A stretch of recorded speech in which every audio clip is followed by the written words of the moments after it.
Hello everyone, this is Ritu Yadav from exam स्कोरअप।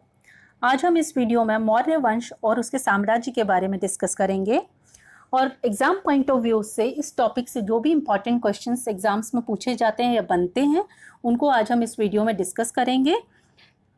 Maurya वंश और मौर्य साम्राज्य जो रहा है वो 322 टू 185 BC तक रहा है। सिकंदर, जिसे हम अलेक्जेंडर के नाम से जानते हैं, उसके आक्रमणों के बाद भारत में एक विशाल साम्राज्य की स्थापना हुई जिसे हम मौर्य साम्राज्य के नाम से जानते हैं। इस वंश के जो प्रमुख शासक थे वो थे चंद्रगुप्त मौर्य, बिंदुसार और अशोक। इनके अलावा और भी शासक हुए इस वंश में, लेकिन चंद्रगुप्त मौर्य, बिंदुसार और अशोक प्रमुख शासक थे इस वंश के। चलिए हम जान लेते हैं चंद्रगुप्त मौर्य के बारे में। चंद्रगुप्त मौर्य का जो शासन काल है वो 322 टू 298 BC तक रहा है। चंद्रगुप्त मौर्य ने नंद वंश के अंतिम शासक धनानंद को पराजित कर दिया था और 25 वर्ष की आयु में ही उसने मौर्य वंश की स्थापना 322 ईसा पूर्व में की थी। चंद्रगुप्त को भारत का प्रथम ऐतिहासिक सम्राट भी कहा जाता है। ठीक है, और जो धनानंद था वो नंद वंश का अंतिम शासक था। चंद्रगुप्त मौर्य ने मौर्य वंश की स्थापना की थी। ये दो इम्पॉर्टेंट पॉइंट्स हैं जो आपको याद रखने हैं एग्जाम पॉइंट ऑफ व्यू से। एग्जाम में इससे क्वेश्चंस बन जाते हैं कि नंद वंश का अंतिम शासक कौन था, तो आपका आंसर होगा धनानंद। चंद्रगुप्त ने किसको पराजित करके मौर्य वंश की स्थापना की थी, तो आपका आंसर है धनानंद को हराकर चंद्रगुप्त मौर्य ने मौर्य वंश की स्थापना की थी। एपियानस व प्लूटार्क ये यूनानी लेखक थे। उन्होंने चंद्रगुप्त मौर्य को एंड्रोकोटस कहा है। वहीं स्ट्रैबो, एरियन और जस्टिन ये अन्य यूनानी लेखक थे। उन्होंने भी चंद्रगुप्त को सैंड्रोकोटस के नाम से पुकारा है। विलियम जोन्स ने इन नामों का समीकरण किया है और चंद्रगुप्त मौर्य को सैंड्रोकोटस कहा है। ये इंपॉर्टेंट पॉइंट्स हैं जो आपको ध्यान रखने हैं। 305 BC में चंद्रगुप्त का युद्ध ग्रीक के क्षत्रप सेल्यूकस निकेटर के साथ होता है और इस युद्ध में चंद्रगुप्त मौर्य सेल्यूकस निकेटर को हरा देता है और उसके साथ एक संधि करता है। ये जो सेल्यूकस चंद्रगुप्त मौर्य के जो बीच युद्ध हुआ है वो सिंधु नदी के किनारे हुआ है। ये बात आपको ध्यान रखनी है। और जो संधि हुई थी चंद्रगुप्त मौर्य सेल्यूकस निकेटर के बीच में, उसके अनुसार सेल्यूकस ने अपनी पुत्री हेलेना का विवाह चंद्रगुप्त मौर्य से करा दिया था।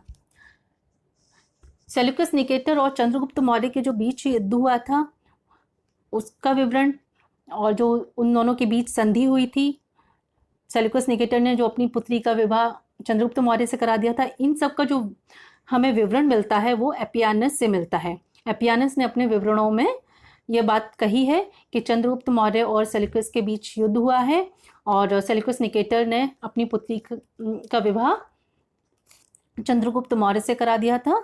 ठीक है, सेल्यूकस निकेटर ने चंद्रगुप्त मौर्य के दरबार में मेगास्थनीज नाम का एक राजदूत भेजा था और मेगास्थनीज ने अपने विवरणों में विवरण जो हैं वो ग्रंथ इंडिका में लिखे हैं ठीक है, और ये इम्पॉर्टेंट क्वेश्चन है जो एग्जाम में पूछा जाता है कि मेगास्थनीज का बुक का नाम क्या है, तो आपका आंसर होगा इंडिका। चंद्रगुप्त मौर्य के शासनकाल में 12 वर्ष का अकाल पड़ा और इस अकाल से निपटने के लिए उसने अन्नागार की स्थापना की। तो आपको यहाँ पे ध्यान रखना है कि किसने सबसे पहले अन्नागार की स्थापना की थी, तो चंद्रगुप्त मौर्य ही ऐसा पहला शासक था जिसने अन्नागार की स्थापना की थी।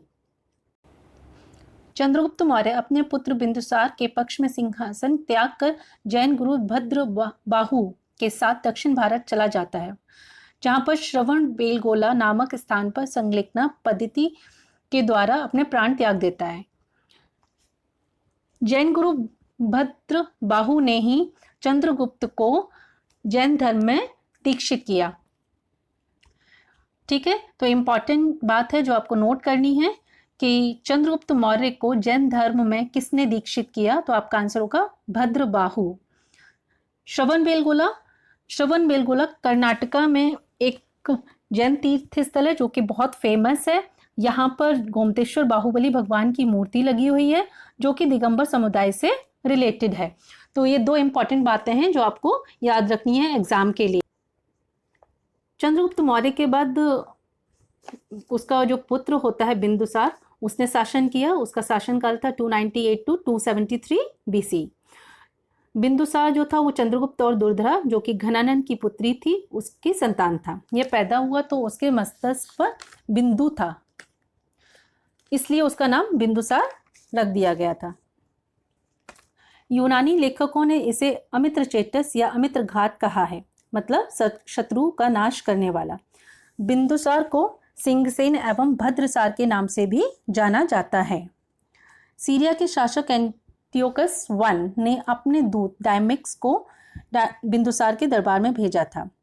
मिस्र के शासक टॉलमी द्वितीय ने डायनोसिस नामक राजदूत इसके दरबार में भेजा था। तो ये इम्पॉर्टेंट बात है जो आपको याद रखनी है कि बिंदुसार के शासनकाल में कौन कौन से राजदूत आए थे और किसने भेजे थे। ठीक है। बिंदुसार आजीविक संप्रदाय का अनुयायी था।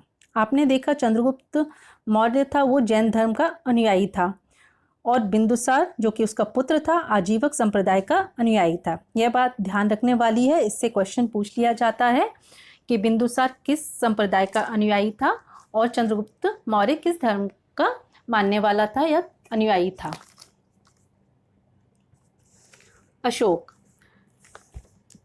अशोक बिंदुसार का पुत्र था और उसने 273 टू 232 बीसी तक शासन किया और जो इसका विधिवत राज्याभिषेक किया गया था वो 269 बीसी में किया गया था। राजतरंगिणी के अनुसार अशोक प्रारंभ में शैव था, मतलब वह ब्राह्मण धर्म का अनुयायी था।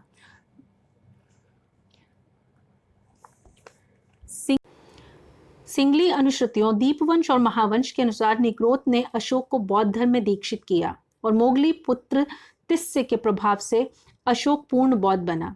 वहीं दिव्यावदान के अनुसार अशोक को बौद्ध धर्म में दीक्षित उपगुप्त ने किया। दीपवंश, महावंश और दिव्यावदान बौद्ध ग्रंथ हैं। सिंगली अनुश्रुतियों दीपवंश और महावंश के अनुसार अशोक को बौद्ध धर्म में निग्रोध ने दीक्षित किया। मोगली पुत्र तिस्य के प्रभाव से अशोक ने पूर्ण रूप से बौद्ध धर्म को अपनाया था।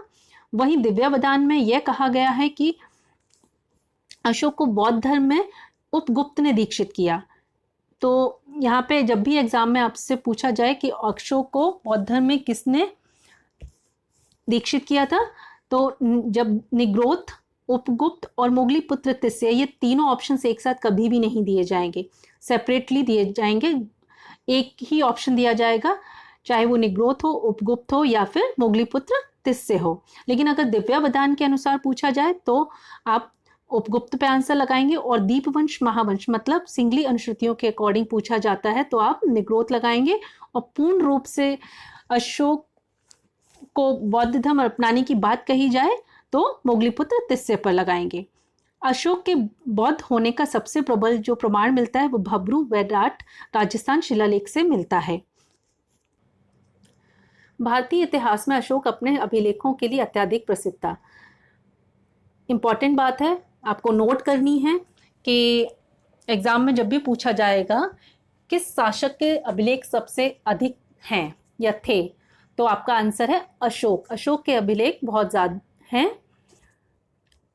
अशोक के अभिलेखों की जो लिपियां हैं, जो स्क्रिप्ट है, वो हैं ब्रह्मी, खरोष्टी, यूनानी, अरेमाइक। मतलब जो अशोक के अभिलेख मिलते हैं वो हमें 4 लिपियों में मिलते हैं, ब्रह्मी में, खरोष्टी में और यूनानी और अरेमाइक में। लेकिन जो अशोक के अभिलेख सबसे ज़्यादा जिस लिपि में है वो ब्रह्मी लिपि है। ये बात इंपॉर्टेंट है और आपको याद रखनी है। अशोक का सबसे प्रसिद्ध अभिलेख 13वां शिलालेख है जिसमें कलिंग युद्ध की जानकारी दी गई है। सारनाथ से प्राप्त अशोक का स्तंभ अभिलेख हमारा राष्ट्रीय चिन्ह है जो सिक्कों और नोटों पर बना होता है।